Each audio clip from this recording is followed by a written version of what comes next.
Hello সবাইকে, কেমন আছো? তো চলো আজকে নেক্সট স্যাটারডে স্টোরি নিয়ে চলে এলাম। তো আজকেও আমি অমৃতা কোনারের লেখাই একটা গল্প পড়ব। তো লাস্ট এপিসোডটা যখন আমি শুনিয়েছিলাম, তো মৃত্যুদূতে আমার কাছে কিছু রিকোয়েস্ট আসে কিছু গল্প পড়ে শোনানোর জন্য। তো সেই রিকোয়েস্ট থেকেই একটা গল্প আজকে পড়ে শোনাচ্ছি। এটিও সেম অমৃতা কোনারের লেখা এবং হত্যা যদি শিল্প হয় বইটি, যেটি বিভা প্রকাশনী থেকে বেরিয়েছে। তো সেইখানকারেরই একটি গল্প, দুর্ভাগ্য পিছু পিছু চলে। তো অমৃতা কোনারের সম্পর্কে দু একটা কথা আবার বলে দিই, যেহেতু আমি লাস্ট এপিসোডেও বলেছি, কিন্তু এটা মিনিমাম রিকোয়ারমেন্ট যে কোনো লেখিকার বা লেখকের গল্প পড়ার আগে তার সম্পর্কে যদি দু লাইন বলে দেওয়া যায় তাহলে তাদের প্রতি কৃতজ্ঞতা স্বীকার করা হয়। তো চলো অমৃতা কোনার সম্পর্কে দু একটা কথা বলে দিই। ওনার জন্ম 1992 সালে 27শে জুন। ফিজিক্স নিয়ে পড়াশোনা করে বর্তমানে একটি স্কুলের শিক্ষিকা তিনি। এখনো অবধি প্রকাশিত একক বই ভারতের মহিলা গুপ্তচরেরা, বিনাশায় দুষ্কৃতম, বাস্তবের গোয়েন্দারা, রানী কাহিনী। এছাড়া যেসব সংকলনের লেখা বেরিয়েছে ওনার, সেগুলি হলো গল্প ক্যাফে, গল্প.com, তিনের নেত্র, বৃশ্চিক 3, বৃশ্চিক 3, ইচ্ছে ডানা, সত্যিভূতের গল্প। এছাড়াও বিভিন্ন ম্যাগাজিন ও পূজাবার্ষিকীতে গল্প প্রকাশিত হয় নিয়মিত। তো চলো আর দেরি না করে আজকের গল্প শুরু করে দিই। দুর্ভাগ্য পিছু পিছু চলে। 1785 সালের 6 মার্চ জার্মানির ব্রেমেনে এক দরিদ্র পরিবারে জন্মগ্রহণ করে জেসিনা টেম। জেসিনা বাবার সামান্য এক দর্জি। দিন আনি দিন খাই তাদের অবস্থা। তার মধ্যেই মা বাবা আর এক যমজ ভাই সহ জেসিনাদের কোনো মতে দিন চলে যায়। বাংলা একটা প্রবাদ আছে, আমার সন্তানেরা থাকে দুধে ভাতে। সব বাবা মাই অনেক কষ্টের মধ্যেও চায় তার সন্তান যেন ভালো থাকে, সুখে থাকে। সন্তানদের মধ্যে ছেলে বা মেয়ে, এই বিভেদটা করা উচিত নয় কারোরই। কিন্তু বেচারি জেসিনা, তার শৈশব কেবল অবহেলাতেই কেটে গেল। ছোটবেলা থেকেই সে নানা রকম অপ্রাপ্তির মধ্যে দিয়ে গেছে, যেখানে তারই সঙ্গে সঙ্গে ভূমিষ্ঠ হওয়া তার যমজ ভাই বাবা মার সবটুকু আদর আহ্লাদ পেয়ে যাচ্ছে। অনেক রকম মানসিক কষ্ট ছোটবেলা থেকেই ভোগ করেছে জেসিনা। জেসিনা চাইতো থিয়েটারে কাজ করতে, সে চাইতো অভিনয় করতে, তার জন্য সে নাচ গানও শিখত মাঝে মাঝে। কিন্তু তার বাবার তার এইসব স্বপ্নের প্রতি কোনো আগ্রহই ছিল না, বরং এসবের বিরোধীই ছিল তার। এখানেই শেষ নয়। 1806 সালে 21 বছর বয়সে জেসিনার বিয়ে হয় জোহান মিটেনবার্গের সঙ্গে, প্রায় জোর করেই।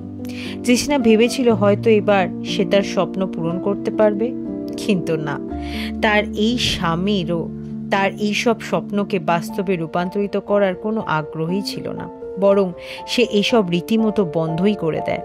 জেসিনা নিজের স্বপ্নের গলা টিপে সংসারেই মন দিল। প্রথম প্রথম সবকিছু ঠিকই ছিল। জেসিনার 3টি সন্তানও হয়, 2টি মেয়ে এবং 1টি ছেলে। কিন্তু জেসিনার বিবাহ জীবন সত্যিকারের সুখের ছিল না। জেসিনার স্বামী ছিল চূড়ান্ত মদ্য, বাড়ির বাইরেই তার বেশি সময় কাটত। এছাড়াও জেসিনার সঙ্গে তার সম্পর্ক খুব একটা ভালো ছিল না। জেসিনার সকল প্রতিবেশী জানে জেসিনা কি পরিমাণ স্বামীর সেবা করত, অথচ মেয়েটার জীবনে কি দুঃখ। 1813 সালের 1 অক্টোবর জেসিনার স্বামী মারা যায়, জেসিনার কাছে 3 সন্তানকে রেখে। জেসিনার আর্থিক অবস্থাও অত্যন্ত করুণ। পাড়া প্রতিবেশীরা জেসিনার এরকম দুর্দশার জন্য তার প্রতি করুণা করত। জেসিনাকে তারা একটা নাম দিয়ে ফেলে, অ্যাঞ্জেল অফ ব্রেমেন। এরপর জেসিনার দ্বিতীয় বিয়ে হয়। তার দ্বিতীয় স্বামীর নাম মাইকেল ক্রিস্টফ গডফ্রেড, একজন মদ বিক্রেতা। জেসিনা হয়ে ওঠে জেসিনা গডফ্রেড। কিন্তু দুর্ভাগ্য জেসিনার পিছু পিছু চলে। তার স্বামী মারা যাওয়ার প্রায় 1.5 বছরের মাথায় 1815 সালের 2 মে মারা যায় জেসিনার মা। সে মাসেই 10ই মে মারা যায় তার 3 বছরের বাচ্চা মেয়ে জোহানা। আর তার মাত্র 8 দিন পরে 18ই মে মারা যায় তার আরেক কন্যা সন্তান, যার বয়স ছিল তখন 6 বছর। এই বছরই আর কিছুদিন পরেই 28শে জুন মারা যায় জেসিনার বাবা এবং 22শে সেপ্টেম্বর তার বছর 5-এর পুত্র সন্তান। 1 বছরে একটা পরিবারে 5টা মৃত্যু। জেসিনাকে ঘিরে থাকা প্রতিটা কাছের মানুষ তাকে ছেড়ে চলে গেল এই এক এক করে। সকলেই বুঝল জেসিনার ভাগ্য খুবই খারাপ। বাবার সূত্রে সম্পত্তি ছিল, জেসিনা পেল, এবং তার বর্তমান স্বামী গডফ্রেডকে নিয়ে গডফ্রেডের বাড়িতেই থাকলো জেসিনা। বেশ চলছিল। এর মাঝেই একদিন জেসিনার ভাই এসে হাজির হয় তার কাছে। সে ছিল এক সৈনিক, দেশের হয়ে যুদ্ধে গিয়েছিল। সে নেপোলিয়নের বিরুদ্ধে প্রবল যুদ্ধে সেও ছিল, কিন্তু এই মুহূর্তে সে সর্বহারা। তার চাকরিটা নেই, সে মানসিকভাবে ভেঙে পড়েছে, আর্থিক সঙ্গতিও নেই। এমতো অবস্থায় তার একমাত্র আত্মীয় তার বোন আছে, যার কাছে সে আসতে পারে। জেসিনার ভাই তার কাছে তাদের বাবার রেখে দেওয়া সম্পত্তি একাংশ দাবি করে। জেসিনাও রাজি হয়ে যায় তা দিতে, কিন্তু 1816 সালের 1 জুন তার ভাইও মারা যায়। এদিকে দ্বিতীয় স্বামীর সঙ্গেও সম্পর্ক খারাপ হতে থাকে জেসিনার, এবং এই সকল ঝগড়াঝাটির মধ্যেই মাইকেল গডফ্রেড অসুস্থ হয়ে পড়ে। তার অনেক সেবা শুশ্রূষা করেও জেসিনা তাকে বাঁচাতে পারেনি। 1817 সালের 5ই জুলাই মাইকেল গডফ্রেডও মারা যায়। জেসিনা পুরোপুরি একা হয়ে পড়ে। শুধু তাই নয়, তার আর্থিক অবস্থা অত্যন্ত খারাপ হতে থাকে। যেটুকু সম্পত্তি তার কাছে ছিল সেটুকু দিয়েই তার কোনো মতে চলে যাচ্ছিল, কিন্তু আর চলছে না কোনো মতে। সব প্রায় শেষের দিকে। আছে বলতে গডফ্রেডের রেখে যাওয়া বাড়িটা, যেটা জেসিনার একমাত্র সম্বল। ঠিক এই মুহূর্তেই জেসিনার এক প্রতিবেশী পল থমাস জিমারম্যানের থেকে আসে বিয়ের প্রস্তাব। জেসিনা তাতে রাজি হয়ে যায়। আবার নতুন করে ঘর বাঁধার জন্য তৈরি হয় সে। জিমারম্যানের সঙ্গে ঘনিষ্ঠ হতে থাকে তার সম্পর্ক, কিন্তু তার এই হবু স্বামীও হঠাৎ 1823 সালের 1 জুন মারা যায়। জেসিনার আর বিয়ে করা হয় না ঠিকই, কিন্তু তার হবু স্বামীর উইল অনুযায়ী সমস্ত সম্পত্তি সে পেয়ে যায়।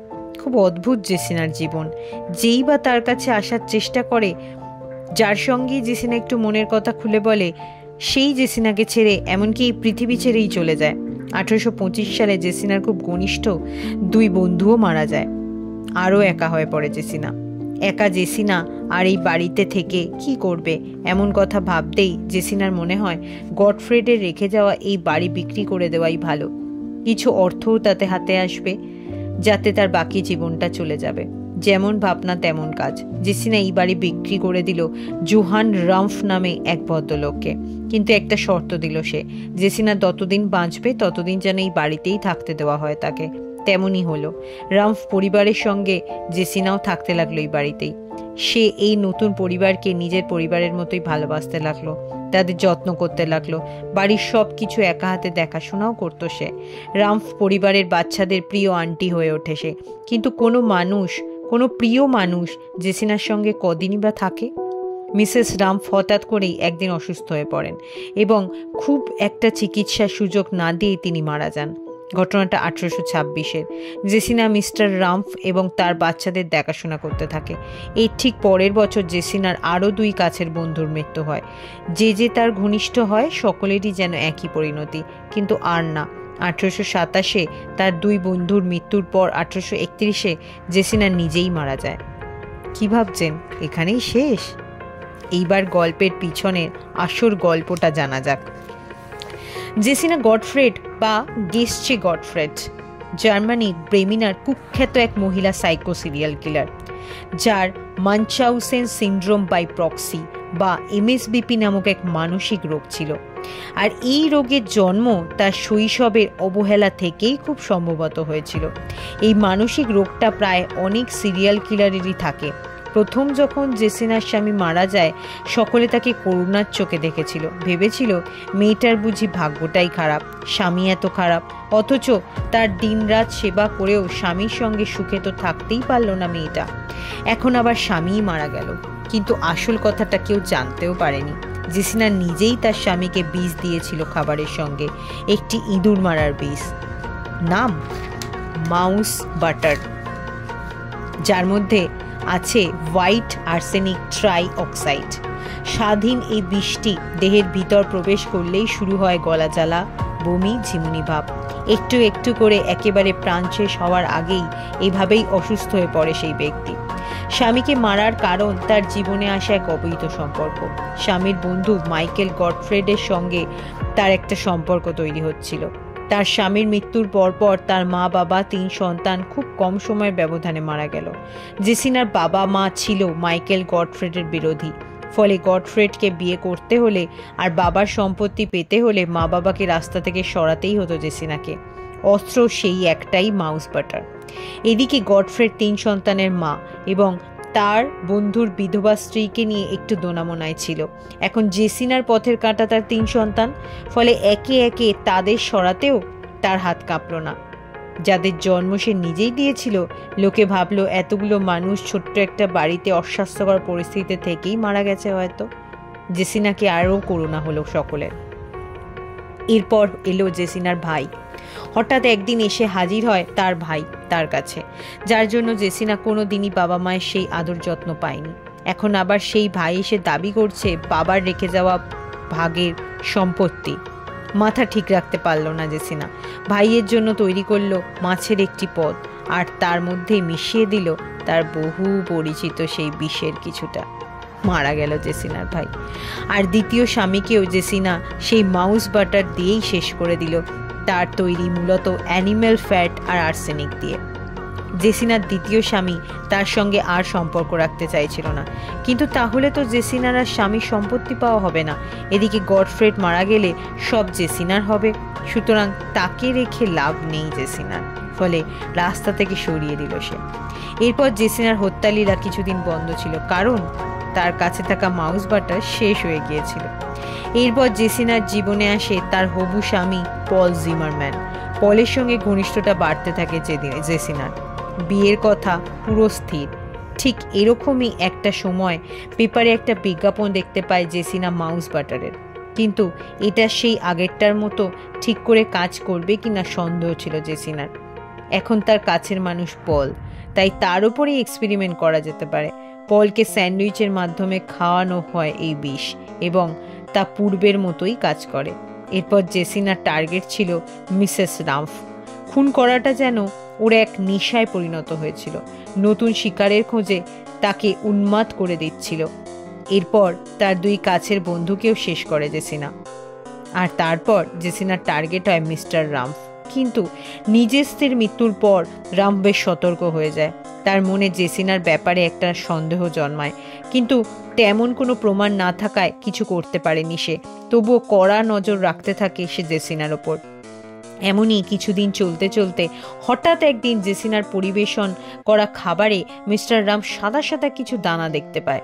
এই সাদা দানাটা দেখে রাম্ফের সন্দেহ হয়। সে তৎক্ষণাৎ খাবারের স্যাম্পল নিয়ে চলে যায় এক ডাক্তারের কাছে, কাউকে কিছু না জানিয়ে। টেস্ট করা হয় সেই খাবারের স্যাম্পল, এবং টেস্ট করার পর ডাক্তাররা নিশ্চিত করে বলেন যে এটা আর্সেনিক। জবনিকা পতন হয় জেসিনার এই খুন খেলার।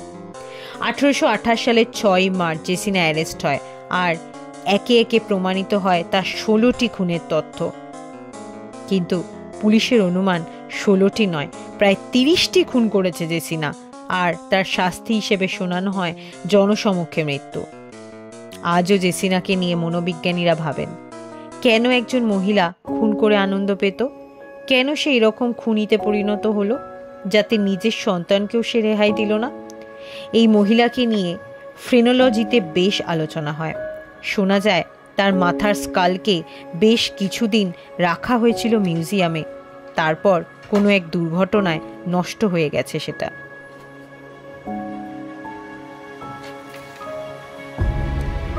আজকের গল্প এখানেই শেষ হলো।